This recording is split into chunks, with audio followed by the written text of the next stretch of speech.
Hello and welcome to your English news broadcast live on ERi-TV. It's exactly 10:30 p.m. on Eritrea's local time from our headquarters at Asmara with your domestic and international news in brief. I'm Zahra Baduri, but first we'll begin with your major headlines for this broadcast. An announcement from the Ministry of Health.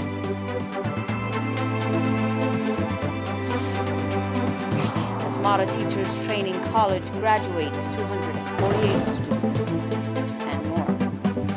On your international, China bans construction of taller skyscrapers according to yesterday's report. And Haiti's President Jovenel Moise assassinated in his own home.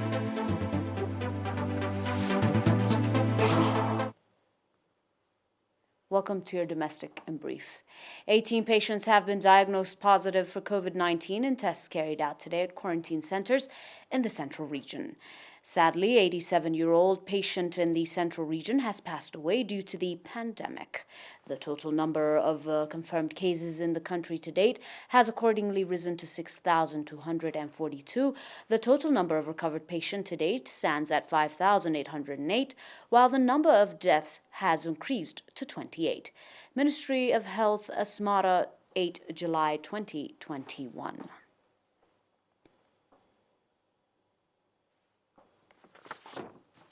Asmara Teachers Training College has graduated today, 8 July, 248 students, including 66 females in postgraduate diploma, first degree, and diploma. Speaking at the graduation ceremony, Dr. Jonas Mesfin, Dean of the college, said that 15 students graduated in educational administration, 32 in educational psychology, 42 in social sciences education, 25 in language education, 17 in mathematics education, 17 in biology education, 26 in chemistry education, 8 in physics education, 65 in science education, and 1 in physical education. Indicating that the college since 2018 has been focused on providing postgraduate program, Dr. Jonas said that as a result it has been contributing in prompting the capability and capacity and quality of teachers.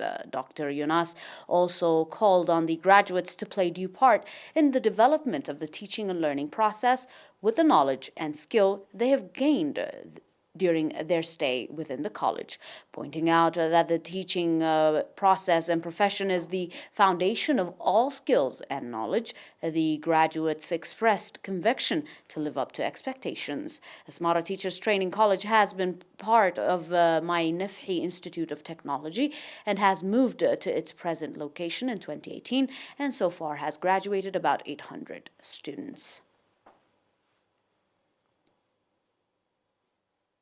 Proceeding with your domestic, the head of health facilities in Af'abat subzone, Mr. Asrat Amina, reported that the vaccination program against polio and provision of vitamin A that was conducted from 23 to 30 June has been 97% successful. Mr. Asrat indicated that the vaccination program has been conducted from 53 centers and the vaccination against polio has been administered on over 6,000 children and vitamin A has been provided to about 15,000 children. Mr. Asrat also commanded the subzonal administration and area administration for the participation they demonstrated for the success of the program.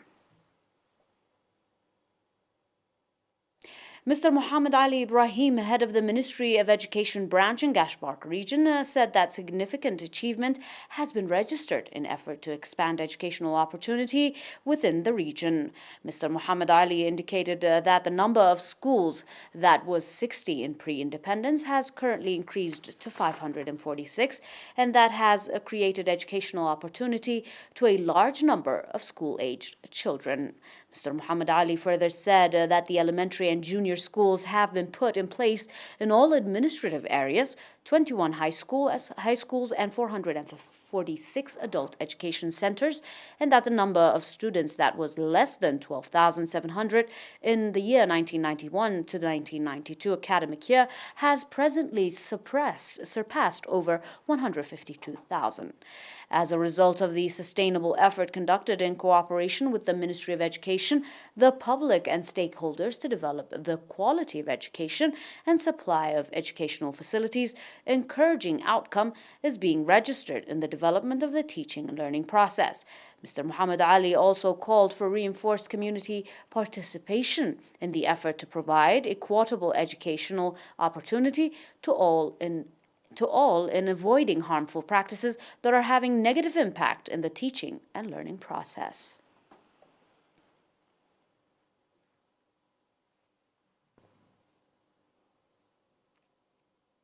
That was your domestic. Up next with your international. Stay tuned for more.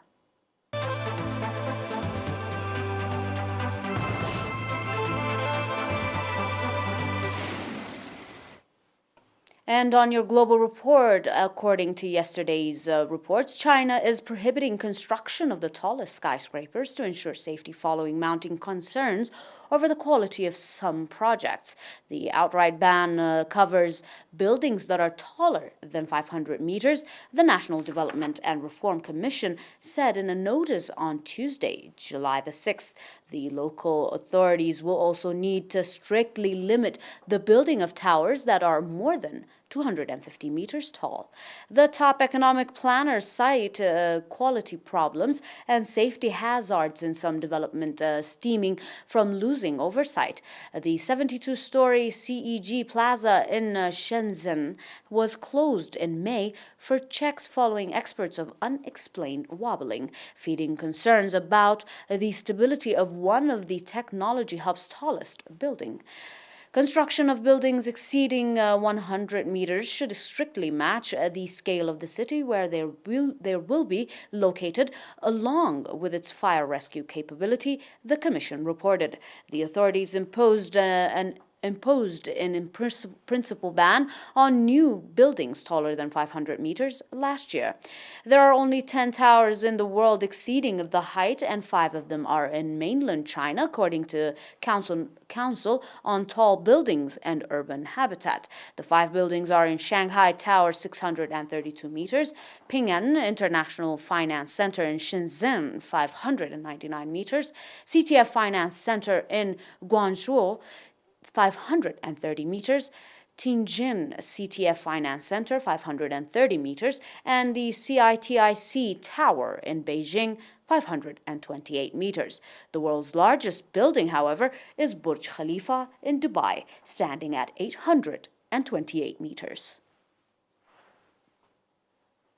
On your final report, unidentified gunmen attacked the private residence of President Morsi overnight and shot him dead, the interim prime minister reported. Haiti's President Jovenel Moïse has been assassinated in an attack on his home, according to a statement from the country's interim prime minister, who called the killing a hateful, inhumane, and barbaric act. A group of unidentified individuals attacked Moïse's private residence overnight on Wednesday and shot him dead, interim Prime Minister Claude Joseph reported. First Lady Martina Moïse was shot in the attack and was hospitalized, Joseph reported.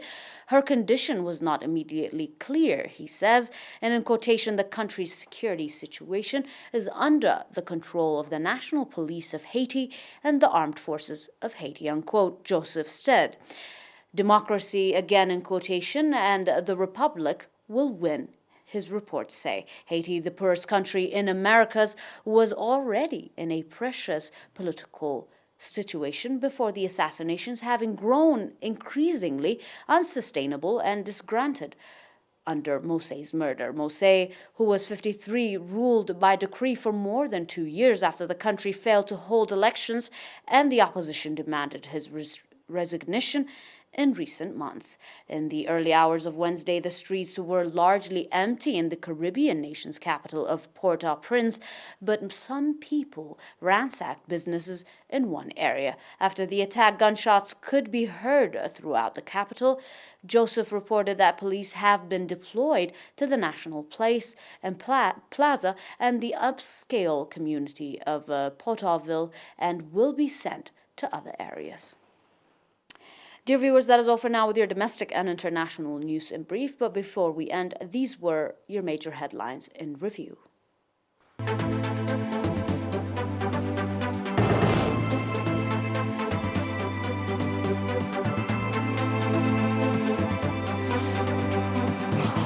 Teachers Training College graduates 248 students, commendable principal and vaccination program and efforts to expand educational opportunity. And on your international, China bans construction of tallest skyscrapers.